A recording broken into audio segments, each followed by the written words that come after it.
Assalamualaikum. Bismillahirrahmanirrahim. Wassalatu wassalamu ala asrofil anbiya wa mursalin sayyidina wa maulana Muhammadin wa ala alihi wa sahbihi ajma'in wa ba'du. Saudaraku, mari kita biasakan untuk berwudu. Mengapa berwudu? Apakah kita harus berwudu kalau kita tidak untuk sholat? Ya. Berwudu itu ada dua pendapat. Yang satu menyebutkan bahwa wudu itu adalah ibadah yang terkait dengan ibadah lain, sholat, tawaf, dan lain sebagainya. Tapi menyebutkan bahwa wudu itu sendiri termasuk ibadah tersendiri, memiliki pahala sendiri walaupun tidak untuk melaksanakan sholat. Karena Nabi juga menganjurkan wudu menjelang tidur.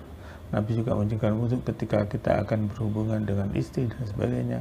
Karena wudu itu menjadi lambang bahwa kita memasuki peribadatan. Ada sebuah hadis Rasulullah menyebutkan,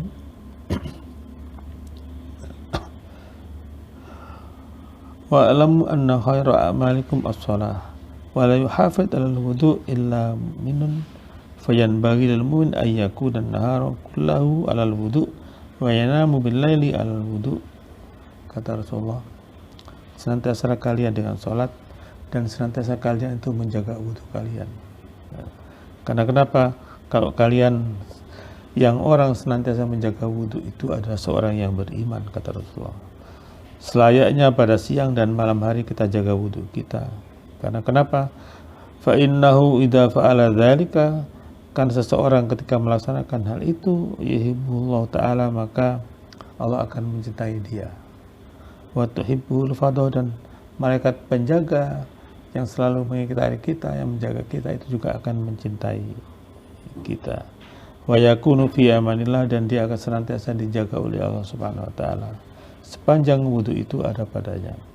Faida akala, ketika dia makan, ketika masih dalam keadaan suci, wa syariba, dan dia minum, alal wudu, ketika dalam keadaan bersuci, yadhkuru ta'am, maka makanan kita akan berzikir, wa syarab, dan minuman kita itu berzikir, fi batnihi, dalam perut kita, wa yaghfirani, dan kedua-duanya makan dan minuman itu akan memohonkan ampun kepada kita, madama fi batni, sepanjang makanan itu ada dalam perut kita.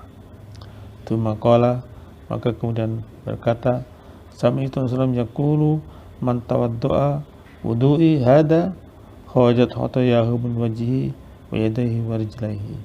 Rasulullah bersabda, dan Imam Bukhari menyebutkan bahwa siapa yang berwudu, maka seseorang akan runtuh dosa-dosanya dari wajahnya dan ke tangannya dan kaki-kakinya. Itulah keutamaan kita berwudu. Mari kita senantiasa melaksanakan wudu, karena ada dua hal yang seseorang yang bisa mengaku dirinya, yaitu pertama adalah seseorang yang berpuasa. Ketika dia berpuasa, dia bisa menyebutkan berpuasa, karena dia puasa itu memiliki waktu sebenarnya 24 jam, walaupun pelaksanaannya hanya sekitar 14 jam, tapi 24 jam itu dia tersebut disebutkan sebagai orang berpuasa. Yang kedua adalah orang berwudu. Ketika dia masih hubungan wudu, maka dia bernilai ibadah sepanjang dia wudu. Dan tentu ibadah yang dilaksanakan dalam keadaan bersuci berbeda dengan ibadah yang tidak dilaksanakan secara bersuci. Dalam sebuah penjelasan oleh Sayyidina Ali menyebutkan, kalau Al-Quran dibaca tanpa bersuci, seperti kita menghafal dan sebagainya, itu pahalanya satu huruf itu 10 pahala. Tapi ketika seseorang membacanya dalam keadaan bersuci, maka pahalanya menjadi 25 pahala setiap hurufnya. Demikian, semoga bermanfaat. Wassalamualaikum warahmatullahi wabarakatuh.